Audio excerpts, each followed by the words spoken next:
Yeah, well, personal brand's always been the moneymaker. It's always been even. We just think it hasn't been. And then maybe you get married and you have 2.5 kids. Maybe you guys buy a house. 2.5. Since then, we've done like over 200 fix and flips and just TikTok's China, DeepSeek, the whole thing. I mean, they're pretty much a tech wizard. So who knows what's going to happen with all of that.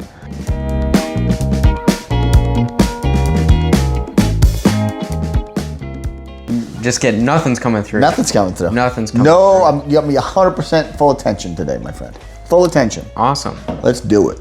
Cool, man. Yeah. I like it. So what are you doing with the series? I haven't Just trying decided to get yet. information? You're just trying to like interview people and get information? Yeah, so interview people, get information, and building just personal brand overall. That's what the goal of the series is. And then everyone in our office is kind of trying to grow their personal brand too. So yeah, because apparently that's the moneymaker nowadays. Yeah, well, personal brand's always been the moneymaker. It's not nowadays. It's always been that way. It's just an untapped thing, and it's starting to get tapped into. It's always been tapped into. Just because Pace Morby's talking about it now doesn't mean doesn't mean it's new. I don't follow him. I mean, it's always been a thing. Always comes through. I mean, if you think about any of them, right? So like, what is like the granddaddies of them all, like back in the day, like an Andrew Carnegie that did Rich Dad Poor Dad or whatever. Like that's his personal brand, right? Like that's his brand, and he was building his brand and doing it that way, right? Zig Ziglar, all those guys. That's all personal brand stuff. Eric Thomas.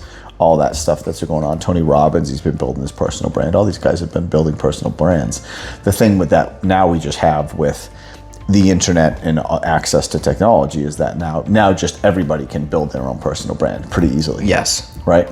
And that's all it comes down to. Yep. Yeah, so it's the every man can now. Like the playing field is getting evened out. Guess that's why I was kind of like time to jump on it. You know? I mean, it's an even playing field. We just got to make good content. That's right. It's all even. It's always been even. We just think it hasn't been. It's true. It's true. It's Within the past couple months, it's been like going from an employee to changing all the gears in the mindset. Yeah. I like that. When did you start in real estate? It was late July, early August. Cool. So you're like 6 months in, 5-6 months in? Yeah. Cool. How you like it so far? It's not as easy as they said it was going to be. Who's they that said it was going to be easy? Oh, this thing called wholesaling. Oh, yes. It's so easy. Who tricked you into that one? Who was the first one that tricked you into that one? So it was, I guess, my old mentor. It wasn't really... Who's your old mentor? His name was... Okay. And he now he works where all of his meetups. Like he's the director of that place now. And he's no longer in real estate, funny enough. Really? Place I like. Well, he's in real estate, he's just in a different role, like the real estate thing. Yeah. Right? It's like a co-living, co-working facility. Yeah. Right? So it's just it's there, but he's just not he's an employee for them, and he's the operator of it. Yes. Right. So he's still in the day-to-day of it. Right. Yeah. Just not where I wanted to go, but he was like, yeah, wholesaling this thing. And I've been doing deals, all this. I was like, all right, cool. What do I need to do?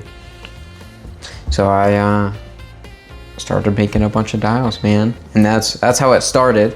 And then come to find out, he wasn't really doing a bunch of deals. No way. Yeah. No way. And he knew as much about as wholesaling as I did at the time. So I was like, all right, time to change things up. And then, that's where Sperber comes in and all these other guys like Pineda. Cody Sperber? Yeah. Okay. Yep. So that's right. So you went to, where'd you see him? The Clever Summit. Clever Summit. The one that they had down in Orlando, is that where it was? Yep, down in Fort Lauderdale. Yeah. Was that recently? That was September. This past September? Yeah. Okay. Yeah. So not long ago at all. No, not long ago at all. Okay. And then that's what Chad was down there too. I didn't know Chad at the time, but I remember seeing his yellow shirt saying Chad has money. Did you talk to him while you were down there, or you just remember seeing his shirt? I just remember seeing his shirt. That's funny. I talked with a bunch of other people that were down there, private equity funds, guys that own other small businesses that are trying to find a way to shelter their money and do all that. Yeah, talked with a lot of people down there though. People that I still talk with today. Yeah. So yeah, I mean that's the great thing about those types of events is that you get there, and you're surrounded by other like-minded people, right?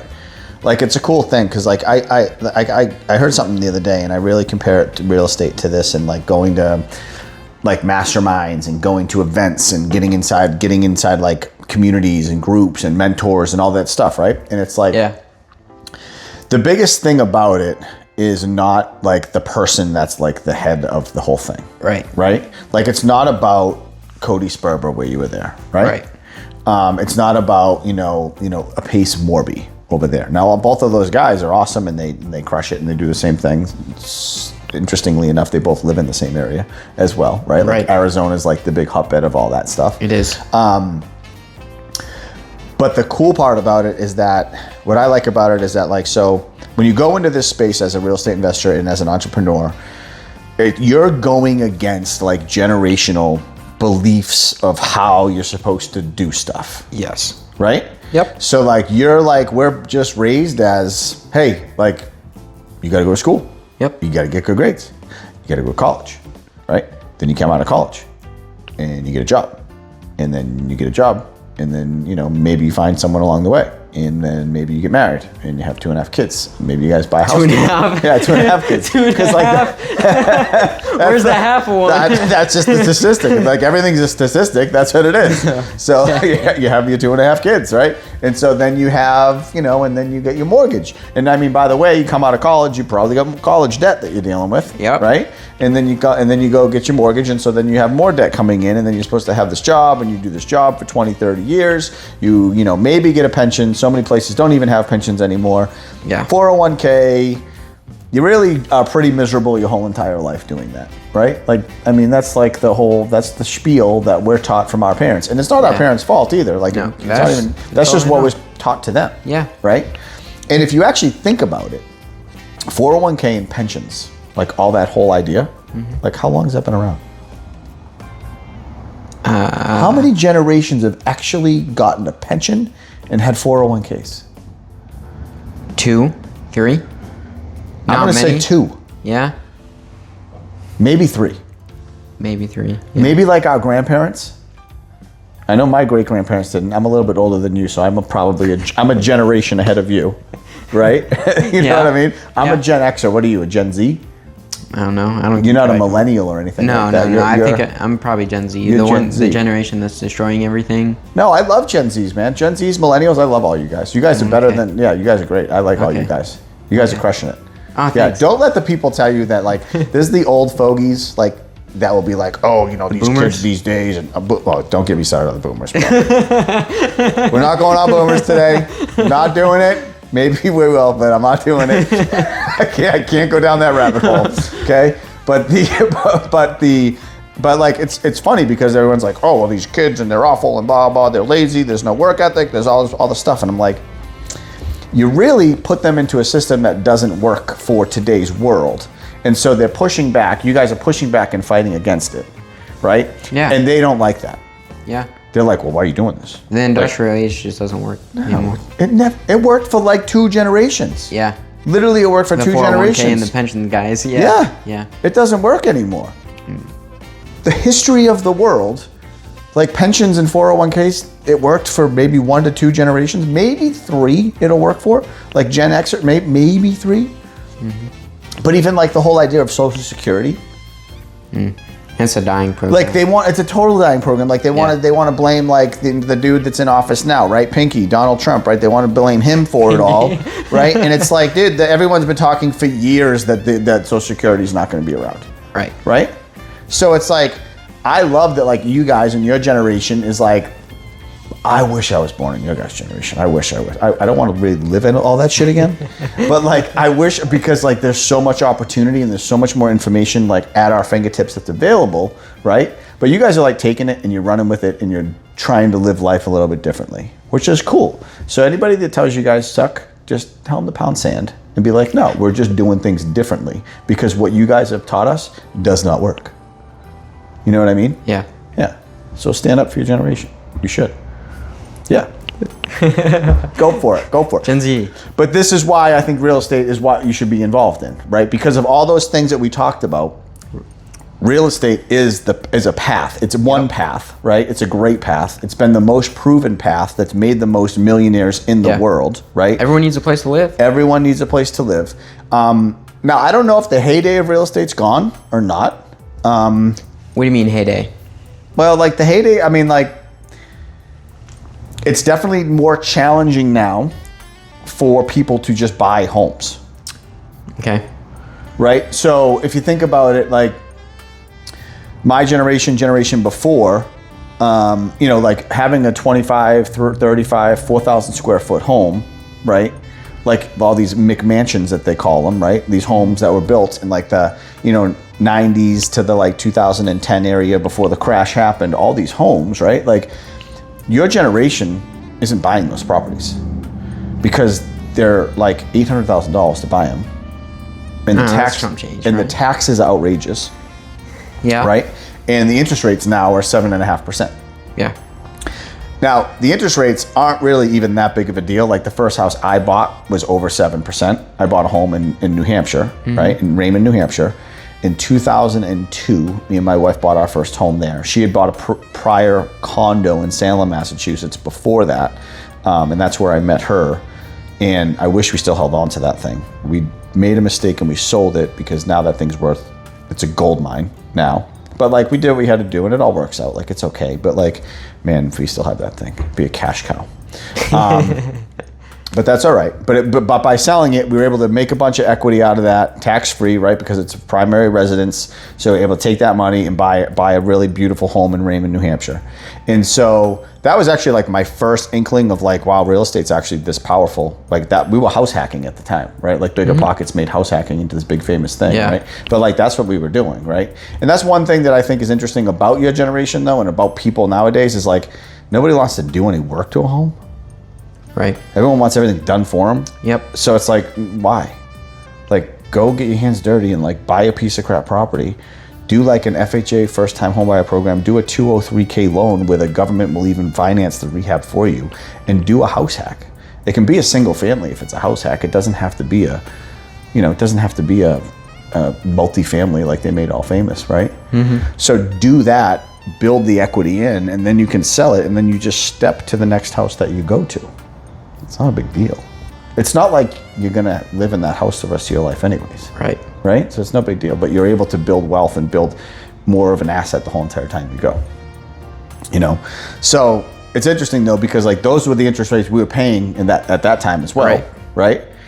But that house we bought for $250,000. Today that interest rate is the same, but that house goes now for $650,000.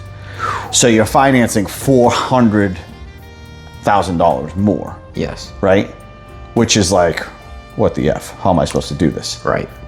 How am I supposed to do this and have a mortgage when I have college debt? How am I supposed to do this when I have all just the price of groceries are outrageous, when I have to have a car payment, when I have whatever other expenses that come along, let alone not even having kids, and you have all this stuff coming in. You're like, how am I supposed to do this? Right?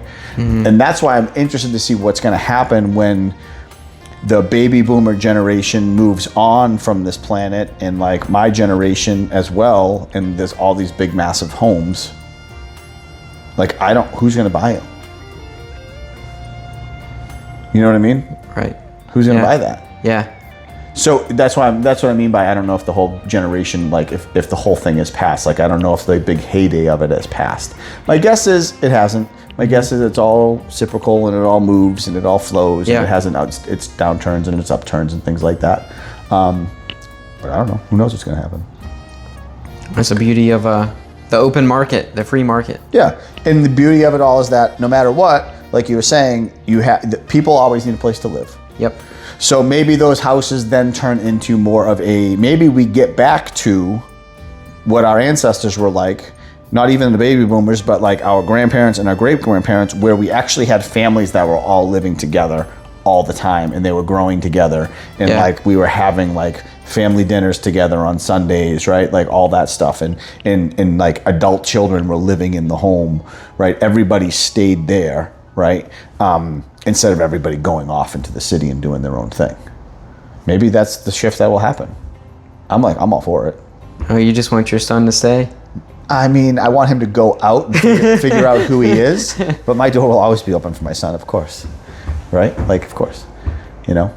I hope that he goes and gets involved in whatever makes him happy. It doesn't matter to me. Like, if he wants to get involved in real estate, cool. But like I'm not gonna.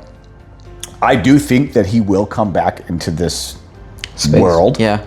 I mean, he's 15, so he doesn't have to worry about it right now. Right. But I think that he'll. I also want him to go out and like experience it, where I'm not his boss. I want him to just work for other people and see what it's like and learn what he needs to learn. And then if he ever wants to come back and work in the family business, he's obviously more than welcome to. But he needs to have his own wings. You know? Right. Yeah. Every boy needs to do this. Every female should do this as well. But I can only speak. I'm not a female. I got man parts. Right. So I would say every man has to go do this. I have man parts. I got man parts. There's only 2 genders in this world now. Yeah, as declared by the government. Declared by the government. Declared. As declared. Yep. Yeah. What'd you think? Too funny. Coffee's pretty good. It's strong. So what are you doing now? Now, mostly, the goal is to do a bunch of wholesaling and move into the big projects. Switching from cold calling to more SMS based, so far, I mean, it's looking a lot better. Mostly because, not gonna lie, I think I was getting lazy with it. So that was probably my fault It's human nature. Yeah. Who wants to sit on a dialer all day? Not me, especially when we have like 14 other projects going on. Yeah. And the VAs, I was working with VAs for some time. They would just bring me numbers, not really actually qualified leads. Yep. And I was like, all right, see ya, I'm out. And then did Facebook ads. Those brought in leads, also more of a numbers thing because you can't detail target with Facebook for housing ads. And that's pretty much it. We did some mailers, not a crazy amount though, but not enough to be able to tell you if it's good or not.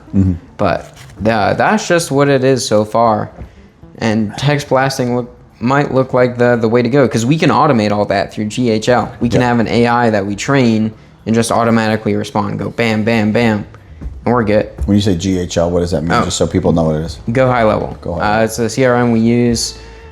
It's a great platform. You can use the referral code in the description. Nice. Nice. Yeah. Hit the link. Yeah. Hit the link. Hit the link. I have a referral code. And for Deal Machine, if you do a lot of driving for dollars or you're looking for unlimited free skip tracing, as part of the subscription, of course, link for that is in the description below. So, cool. I like that. Yeah, Deal Machine's a great little tool too. Deal Machine's a cool tool. Yeah. That's been around for a while now too. And they're only getting better and better and they're getting better. And GHL, Go High Level, is just getting better and better and better and better. So those are 2 like huge assets to have. You can build Go High Level's like kicking butt, man. Yeah. You can build anything out of that thing. It's amazing. I don't have the capacity for it, but thankfully, like you do, and like that's right up your alley. Yeah. So it's like, Caleb, I need this to be done. That's cool. So what about? So you pivoted from to SMS, right? Yes. So then the question comes into then, like, what's the deal with the whole thing about the restrictions and litigations and about restrictions? Gotcha. Cool. No, I agree. Okay. And then the other thing, you said you're wholesaling, right? But wholesaling is illegal in South Carolina. Right? Who said anything about South Carolina? Oh, I guess you're right. I guess I was assuming and making assumptions, wasn't I? Yep. Yeah. Okay. Cool. So where are you marketing? North Augusta. Or no, that's in South Carolina. Augusta, Georgia? Yep. We have like 6 potential land deals there. We're working those leads heavily now. Nice. How come I haven't seen any of these across my plate? That's because they literally came in over the past 2 days. Oh, okay. So, still getting motivation, asking price, making sure that they're not just kicking tires, but we have six leads that are looking like they might be able to yield some fruit. So, and then we had like 4 more come in this morning. So cool. And this is all SMS. All SMS. All SMS. Cool. Yeah. Okay. And what are you using for SMS? You're doing GHL? Mm-hmm. Interesting. So GHL, I believe, does it through Twilio, right? Yes, but there are other options to make it more cost effective. Okay. There is TextGrid. There's also a link in the description below. You can sign up with TextGrid. Dude, selling. I mean, Why you're not? gonna be paying the same price either way. Bro, if sell it you away. click the link, you know, it helps out the channel, helps Yep. what we do here. If you like what we do here, Yeah. you know, hit the subscribe button and the like button. I like it. Those buttons are below as well. So I like that. That's yeah, a good idea. TextGrid is So TextGrid can integrate with GHL, yep. so you don't have to use Twilio. Nope, it's half the price of Twilio as well. Interesting. It's per text type of thing? Yep, Or you can buy blocks of texting it's per text. per text. And then you can buy numbers through them as well, I assume. Yep, it's $1. It's $1 per number. Yep. And then do you have to like warm up the number and all this stuff? Like, So that's part of the Go High Level account. You have to warm up the account, gotcha. and that takes about a week and a half to get it uncapped. Yeah. But once that's done, you're golden. Interesting. And I learned that as we're trying to send out, 1,000 text messages a day. And it's like, oh, you can only send 100. Wait 24 hours before you can send anything. So I have leads that are sitting there like, hey, my hand's up. What But are you going to pay me? You couldn't reply back. Nope. But Interesting. lesson learned. Yeah. So if you're going to warm it up, now you know how to warm it up. Interesting. That's good to know. Yeah, so you have a tutorial of how people can warm Not it up? yet. No, not yet? Not yet. Well, let's get on that. Yeah. Okay. Because I need that. I really don't. Someone might, though. Yeah. Someone Someone probably will. Yeah. Cool. I like that, dude. Okay, so text messaging. Yeah, so did you stop Facebook ads? Yes. They are Stop turned off Facebook ads. currently. Okay. And then you're building content, just regular organic, Yep. through social, Yep. Instagram, Facebook. TikTok, What happens when TikTok shuts down again? and it shuts down again. Okay. That's why we're on every platform. Yep. We got LinkedIn. I need to do better with LinkedIn, but there's LinkedIn, there's Twitter. I need to do better with Twitter too. Facebook and Instagram are the main ones for all that besides TikTok, because those algorithms, Gary Vee calls it the TikTokification of social media. So the way the algorithm is based, it's based off the interest, not based off the person. Yep. So, Cool. And then you can automate your social media through Go High Level, though, too. yep, it all integrates. Someone DMs me, AI can respond for me. Yeah. Yeah. That's cool. I like that. And is it like through OpenAI? That the AI is set up to reply Don't believe back? so. Or is it their own thing? I think it's their own thing. Their own thing. Cool. Yep. I like that. That's cool. So speaking of OpenAI, did you see the new AI model that China just DeepSeek? released? Yep. DeepSeek, yeah. Pretty cool. $7 million, and it's a better model than, or not better, but it's a very similar to model to ChatGPT and OpenAI and all that Yeah. for a very small fraction. Yeah, there was something like, it was like, yeah, like you said, $7 million for DeepSeek that China was able to create. And they don't even like, supposedly, now take this for what it is, but supposedly they don't have the like high level chips, whatever. The people are talking about the chips that the United States has, right? Right. So they were able to like, by prompting it better and to train the AI better, they were able to actually make it work better, according to what they're saying. And then Interesting. and then I think it was something Trump was just talking the other day, where he was talking about like there was like some sort of billions of dollars that they're having to put into AI so they could stay ahead of it. It was like 2 days before Trump, like 2 days after Trump talked about putting billions and billions of dollars into AI. And then China's And then like, all of a sudden China's like, oh, hello, DeepSeek. Yeah. So that's pretty cool. But that's cool. I mean, that is what it is. I don't, who knows what China will do with it, right? I mean, TikTok's China, DeepSeek, the whole thing. I mean, they're pretty much a tech wizard, so who knows what's going to happen with all of that. But I think AI is cool. People are afraid of AI, and I think it's a really cool thing. I think jobs will definitely be lost over AI. Yeah. But I also believe that AI will also generate more opportunities. jobs will be lost, yes, but then, that comes back to where's the skilled labor force at? Like, 100%. we don't need data entry people. Like, Nope. why do we ever need data entry people? Yep. No more liberal arts degrees. Stop. Save the $200,000 on the liberal arts degree. You're good. You're good. Just become a plumber, electrician, some sort of home service. Yeah. Like that's the thing that's going to be needed. I mean, and if you have a home service business you want to sell, there's also a link in the description below. Nice. Yes. I'd be more than happy to take a look and come to an agreement and buy it from you. So. I like it. Sounds good. I like that idea. That's cool, man. Yes. But yeah. Cool. So what are you doing now? What am I doing now? Let's see. So now I am focusing on really 2 to 3 things that I'm really just focusing on this year. I'm doing, real estate investment is my lifeblood, right? So, yep. But I'm not doing a ton of different stuff. So, we've had a lot of, multifamilies in the past. We've done a lot of midterm rentals, long-term rentals. We have short-term rentals, right? All that stuff. So people that don't know what short-term rental is, that's like a Airbnb and like VRBO, those commercials you'll see on TV, right? MTR, midterm rental, is something where it's like 30 days minimum type of thing. And it's, it's traveling professionals, maybe someone's moving into a new area, they're building a new home, their home's not ready, so they move into a temporary location. Typically those rent from like 30 to 90 to 120 to up to 6 months, depending on what it is. I like that model a lot better than short-term rentals. Mm-hmm. There's just Airbnb is just too much turnover for me. I got into real estate to create freedom. Right. I didn't get into real estate to create a new job for myself. Okay. Right. And so STRs is a job. Now you can obviously outsource it, and everybody talks about property management and all this stuff. I get it, but it's not very passive income at all. It's very labor intensive. And if you have a property management company that does it, they charge you like 25% of your rents. Good gravy. Yeah, it's a lot because it's intense. But if it works, it works, right?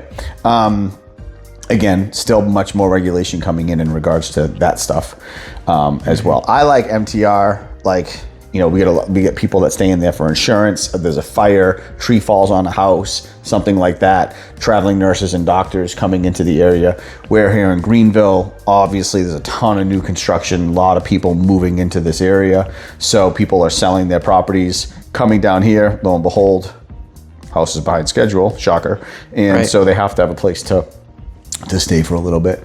Yeah. So I like that model a lot more. We have some co-living facilities as well. We have a co-living facility in Columbia, South Carolina, which is a 7-bedroom, 5-bath place that I really like that model a little bit better. We call it co-living. I've always owned them. They're more called rooming houses, really, is what they used to be called. Yeah. But now we have to I don't know if it's a reason, but it's a rebranding would be my guess. Someone's trying to sell a new program or something like this. Jamil.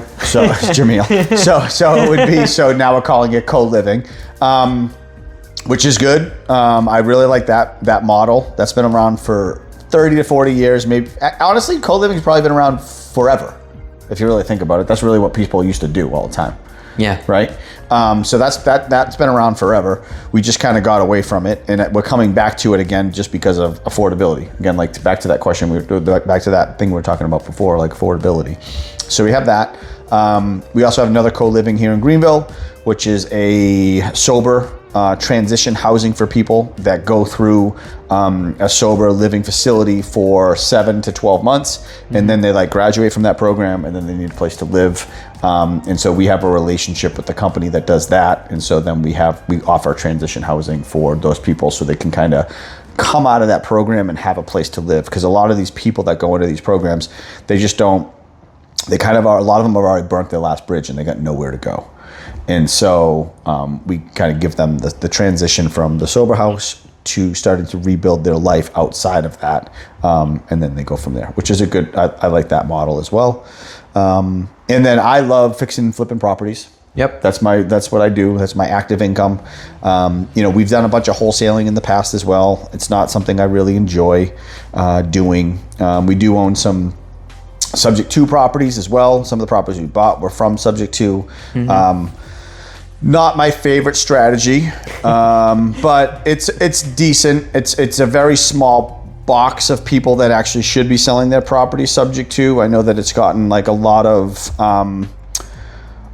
publicity lately, right? And I think that the person that did do that, Pace obviously. Pace is great. I think he's awesome. He's one of the best mentors I've ever had. And his sub 2 community isn't really all just about learning subject to properties either. Like he teaches you everything, right? But that's just one strategy. I'm just not a big fan of that strategy, but I do love the creative finance part of stuff that he talks about, which is more along the lines of like owner financing, stuff like that. So I do enjoy that. Hybrid deals, all that stuff. Oh yeah. Own a retreat center here in Travelers Rest, South Carolina, which is on 11 acres of land. It's like a 4,000 square foot home. It's got a pond in the front. We also have 3 RV pad sites that we've built. We're building some glamping sites there.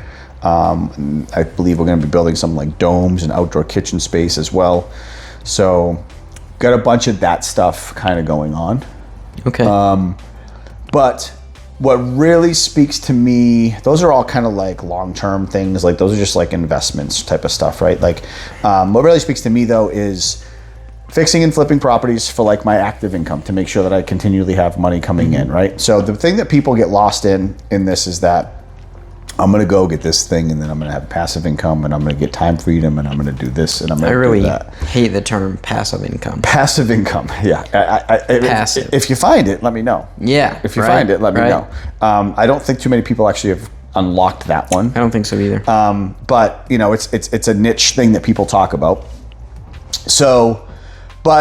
So I do that. So my big thing that I really want to do though now, as I've gotten to this point, I've been in real estate now for over 20 years, and my really focus is I really just want to fix and flip like 5 to 6 to 7 houses a year. So maybe one every other month. We end up turning around and selling one, right? My passion really is to help other people break their own mold and their own dynamic and their own stories about what's possible, and so that they can break into real estate as well. So I really want to help people learn how to fix and flip a property without having to like quit your job, and how to do it where you can make your own money, you know, without using your own money, right? So it's like you don't have to. Not everybody's made to be an entrepreneur, right?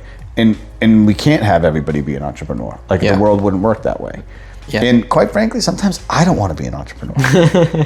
Sometimes it sounds good to be like, hey, I can show up and I can get paid for showing up and doing work, and I have security where I know I'm getting a check every single week and all that stuff. Like sometimes that doesn't sound bad, right? And I get my health insurance paid for and I can do all that stuff. That's not me, but that is something that's good for a lot of people, and that's where they should stay.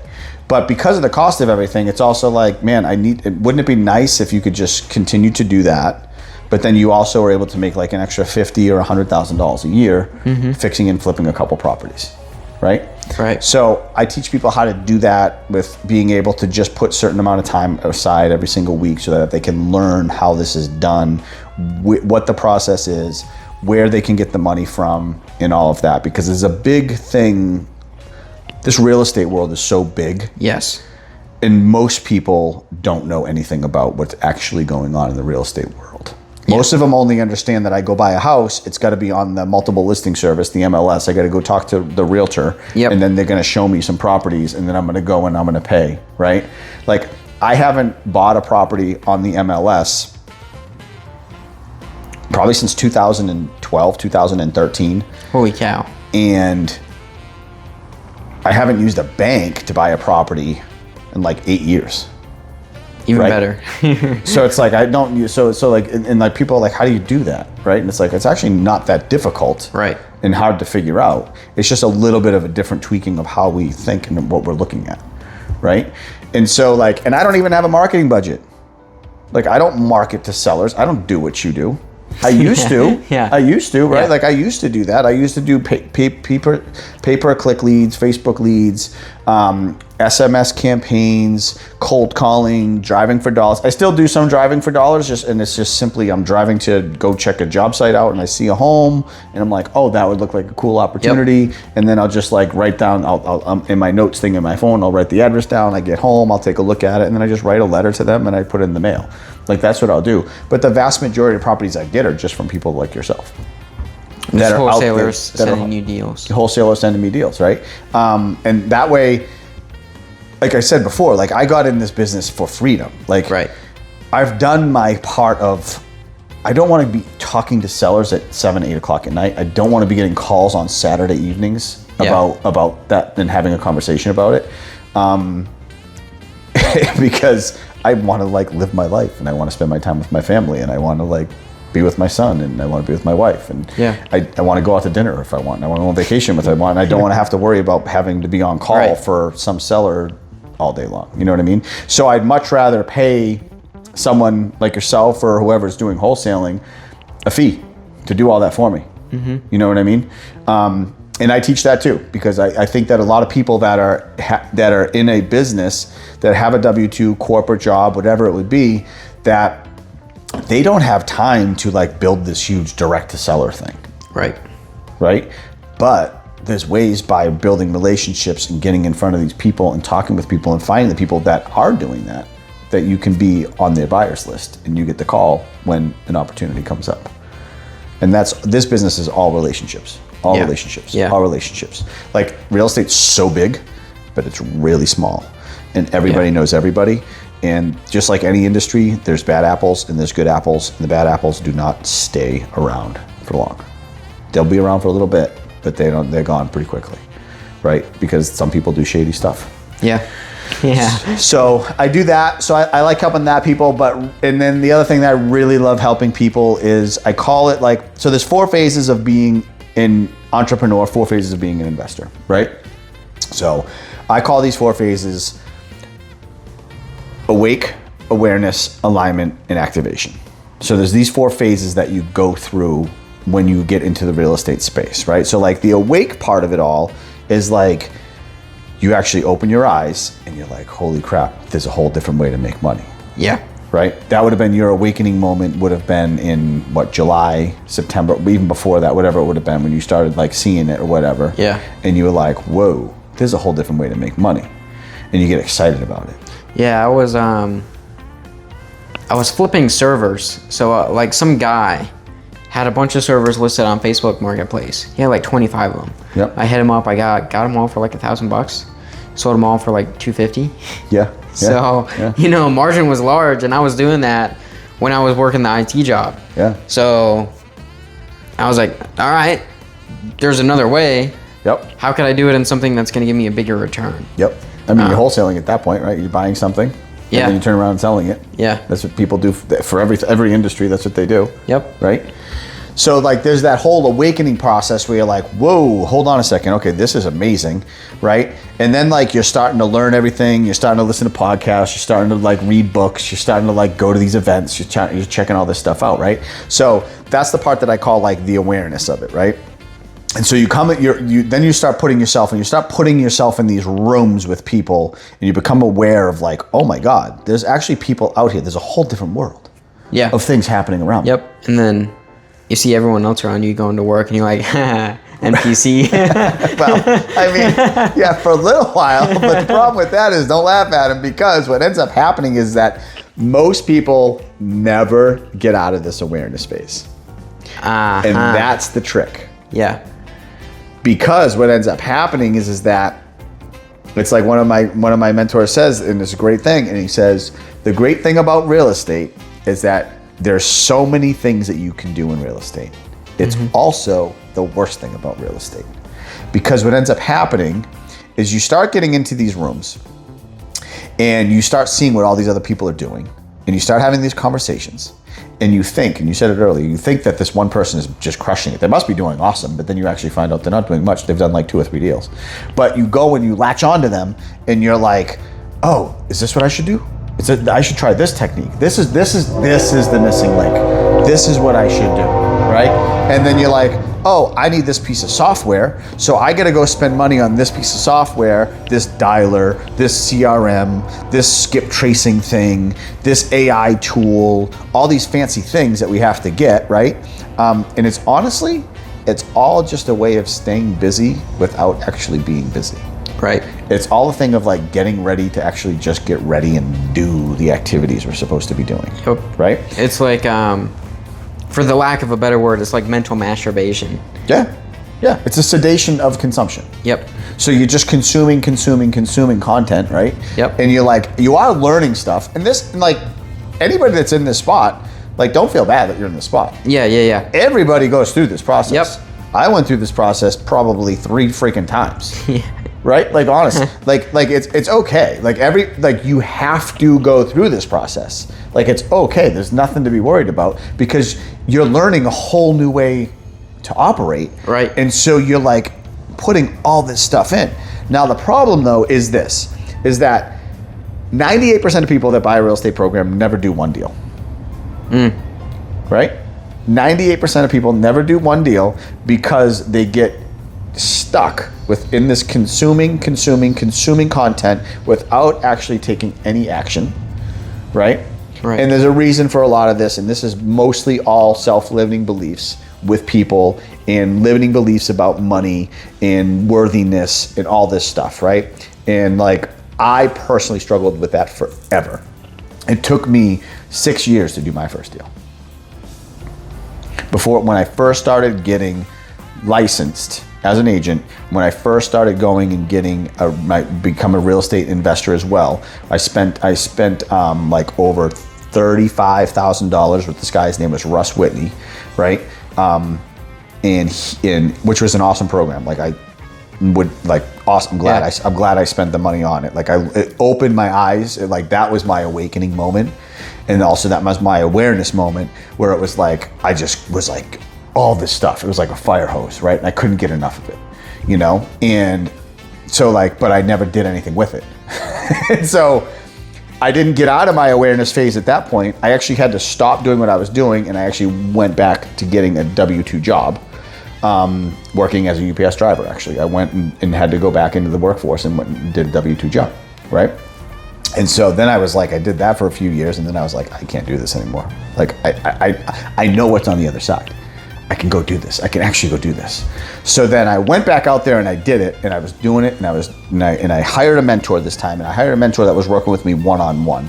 And he simply was, I was helping him. I was using my skill set of being able to find deals, and he had the skill set of being able to fund it and being able to do the rehab, is what his skill set was. So we partnered up on deals. I used my skill set of, I'll find the deals, I'll hunt them down, I'll meet with the sellers, I'll have the conversations, I'll get them under contract, I bring them over to him, he will partner with me on those deals, and then we would split profits, right? So this was in like 2007, 2008. Made some good money doing that, partnered with him, and then I was like, okay, cool, I got this. And I went on my own, and I went to go do it by myself. And then all of a sudden the freaking economy crashed. And so in 2009, 2010, 2011, I lost everything. Like I went through my own personal foreclosure. I went through my own personal bankruptcy. And I just everything was just gone, and I had to start all over again. And so that was a really difficult time to go through. I was married, had a 18-month-old son at the time, didn't know where we were gonna live. A friend of mine took pity on us, and they had an empty apartment that we were able to go move into. It was a duplex, which was like a lifesaver. We ended up moving over there. And I actually got a job at that time. I was defeated. And so I got a job working for DirecTV, installing DirecTV dishes. Because I was like, I get nothing to do. I had this whole limiting belief of I've screwed up my whole entire life. I don't know what I'm gonna do. I just guess I'm just gonna be like this guy that just goes and works for someone else the rest of my life, right? And I didn't know where I was gonna start. So I literally took a job making $10 an hour to train, to then install DirecTV dishes. And then to install DirecTV dishes, I don't know if you guys know this at all, but they only pay per job when it goes in. You don't get paid just an hourly rate working for them. Mm-hmm. So I was in New Hampshire, and lo and behold, in New Hampshire, there's a lot of big trees. And you have to have a line of sight, is what they call it, for the dish, for the satellite to come in to capture the signal for TV, right? Right. So thankfully, I always showed up. I did a good job. Thankfully, my parents, I have amazing parents. They blessed me with a good work ethic and taught me what it's about to work hard. So I always showed up, and then the guy that was my supervisor at the time, we kind of hit it off, and then he recommended me. The supervisor position came up, and he recommended me for a position there to be a supervisor. So then I was like, cool, I'm going to be a supervisor, and I took a salary of making $45,000 a year as a supervisor for DirecTV. And then there was a bonus structure and a couple of different things that happened, right? But nothing crazy. And then, so I did that for a few years. And then I got hired from a friend of mine, then found out that I was looking for a new position because I was just kind of like done with that whole thing. And I got hired as a project manager for a construction firm that built laboratories in downtown Boston, in Cambridge and Boston. So it was really interesting. I then started and it was great. I was pay raised there. And I started building laboratories. Here's this guy that barely graduated from high school, like literally should not have graduated from high school. And we can get into that story some other time. But and just like literally, I was a drug addict, alcoholic. I had been sexually abused by my basketball coach when I was 10 years old, and like this had like caused me to like just kind of like not want to live my life at all. And like I was going through all these mental barriers and blockages, right? But then here I was, this guy that then just became like, I'm building laboratories, like $10 million laboratories at like MIT and Harvard and like all these huge pharmaceutical companies, right? It was really interesting. And I was like, this is kind of cool. And so, but the problem with it was that, and so then I started making like 6 figures a year doing this, close to 6 figures a year, which was great.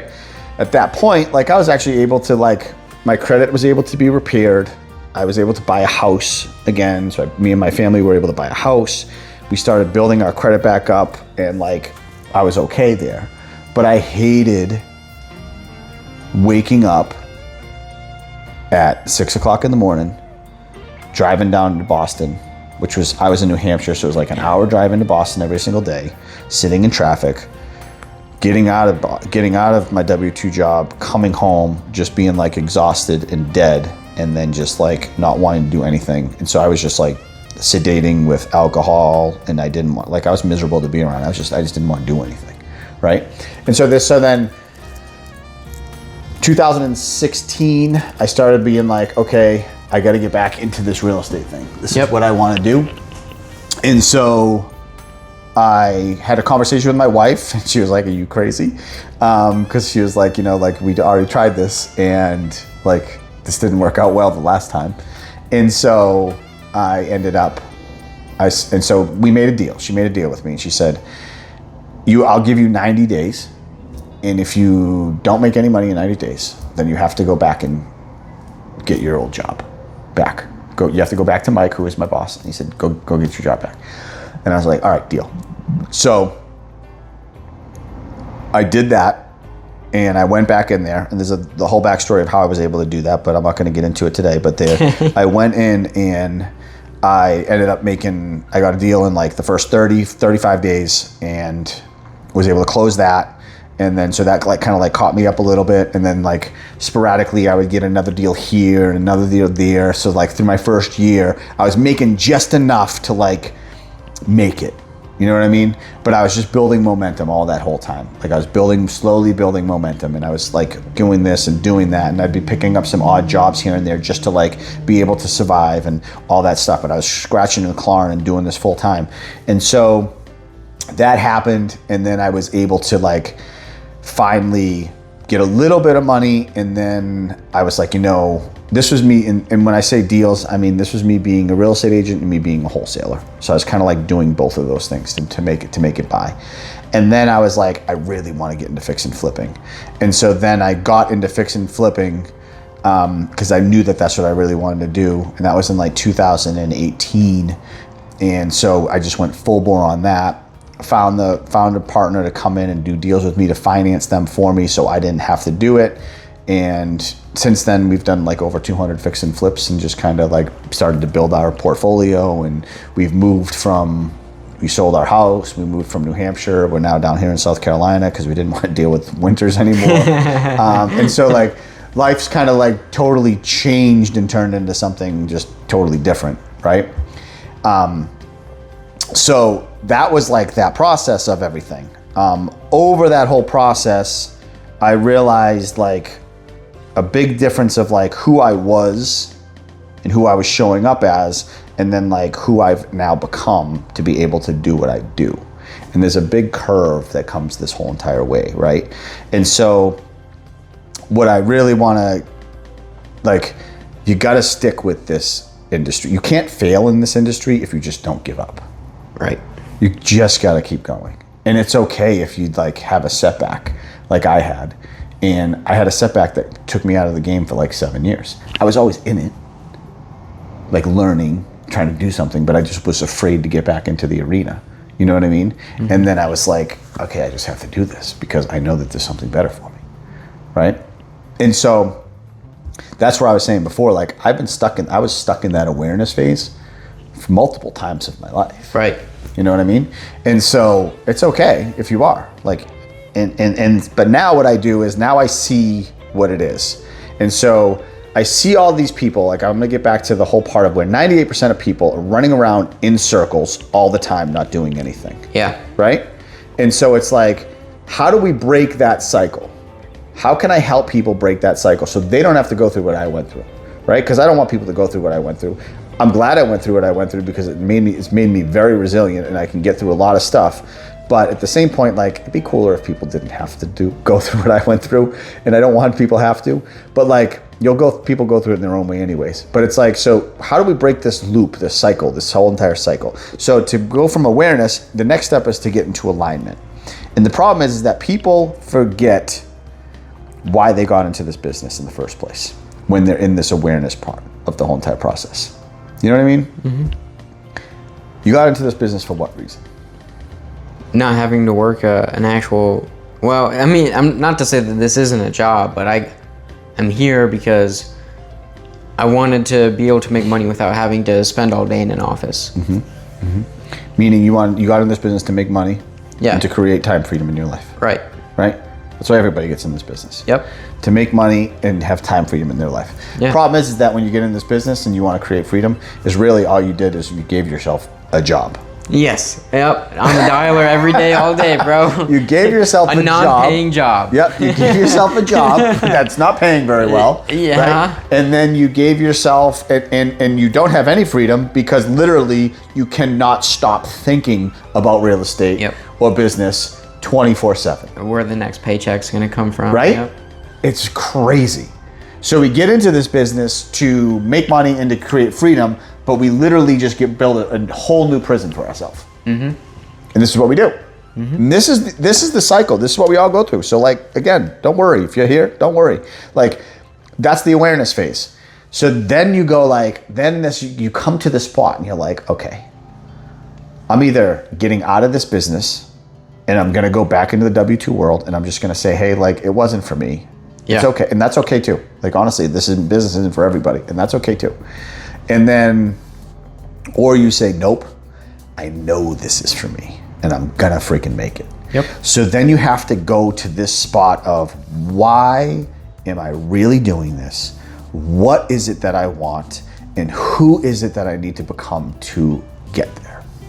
And the only way you can do that is by doing daily work on yourself every single day. And daily work means you need to be working out every day so you can get all your dopamine, all of your serotonins, all of your chemicals that are in your brain, your cortisol, all this stuff. You gotta literally regulate this stuff. I'm telling you, it's so important. It's a killer. Right? So, and this comes with working out and eating properly, and you have to do all this stuff, right? You have to meditate every single day. If you don't have a meditation practice, start one now, and don't tell me you can't do it, okay? Because they call it a meditation practice for a reason. It's practice. You just go out there and you get better at it the more you do it, okay? So you have to do this. You need to be reading something every single day, right?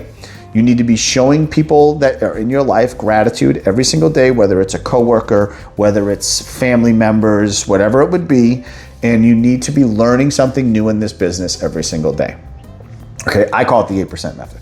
So you take 2 hours of your day. 8% of your day is 2 hours of your day. Mm-hmm. And you do these things every single day. So you're working on physically, you're working on yourself relationally, you're working on yourself spiritually, and you're working yourself financially every single day. So all you're doing is taking one small step forward every day, right? Yep. That's all this game is. That's all this game is. And so what this will do is this is gonna fortify you. So when the crap hits the fan and you struggle, you're like, okay, I have these habits that I come back to every day that can kind of level me up, right? Mm-hmm. So that's the process that we have to go to. And through that process, we actually start finding out who it is that we are and what it is that makes us tick. Mm-hmm. And once we know that, then we can build an aligned business to our life. So we're not doing the freaking loop, Yep. the spiral all day long, right?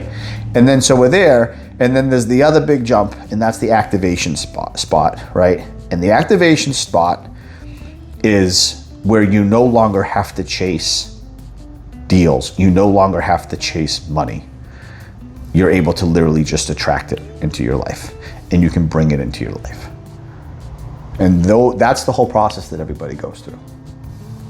And so I love taking people from that freaking pit of hell awareness and bringing them over to this other side and building a plan for them to find out who they are and what they're actually trying to do. And then they can like actually start building a life that they want. It took me a long time to get there, but it doesn't have to take everybody that long. That was just my path of how I did it. So Right. do you have like, how do you help people now? Do you have like a platform you use, or? Yeah. So we have like, I have a school group that we have. So I have two separate school groups, right?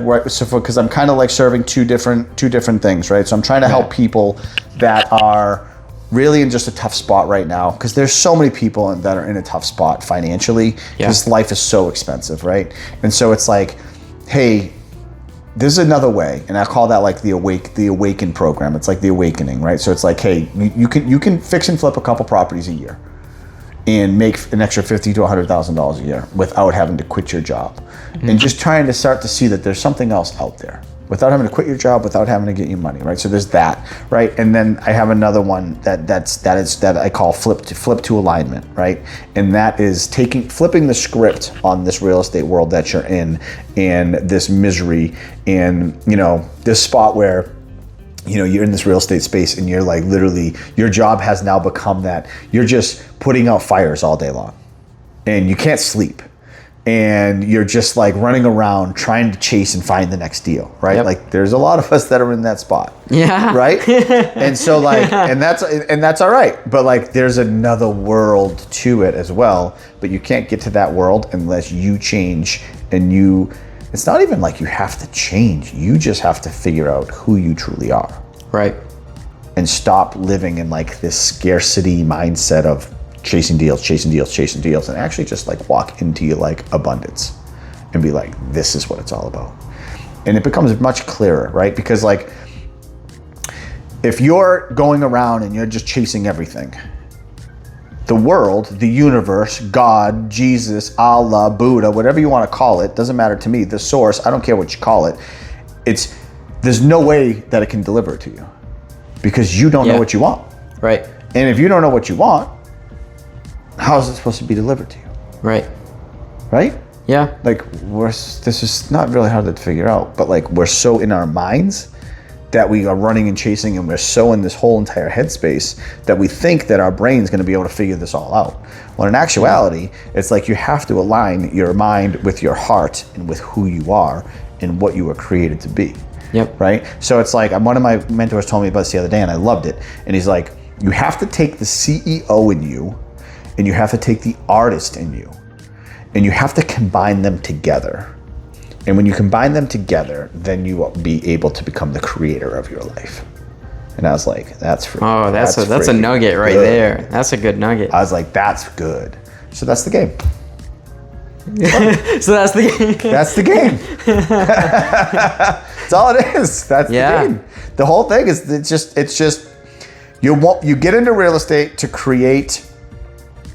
You get into real estate to make money and to create time freedom, but you get so much more than that. Yeah. But you don't know it, and that's cool. Like your whole thing is all about growth. It's all about personal development. It's all about growth of who you become along the way. It's really it's all about. It's fun.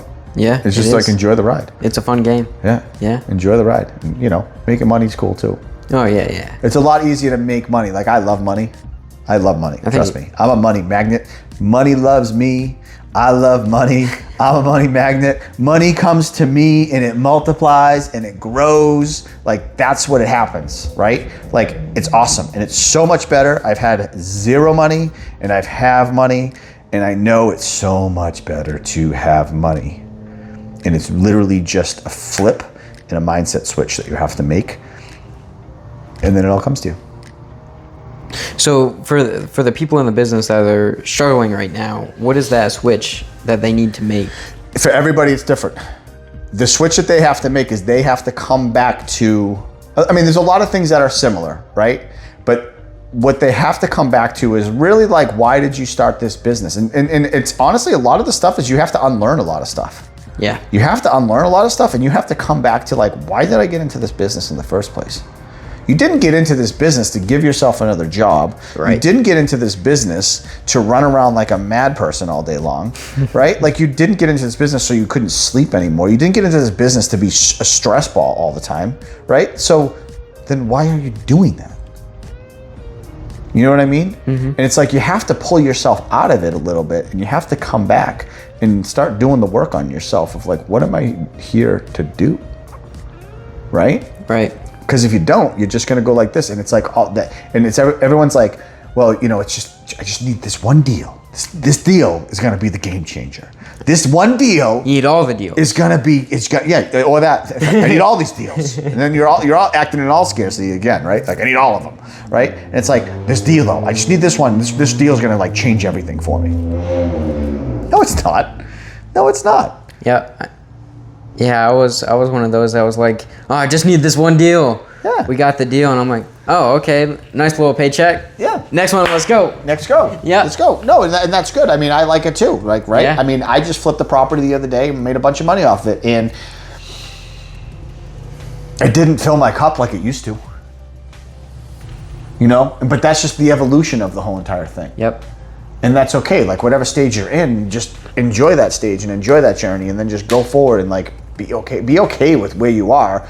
Don't forget to look back and be like, damn, I've actually come pretty far. Yeah. Like you've already come pretty far in the last 5 or 6 months. Like you're still in this business. You've closed a few deals, right? And you're like, you've closed one deal, right? Whatever. That's awesome. You're already a 2%er. You're already a success. If 98% of people that get into this business never get one deal, and you have one deal done, you're already a success.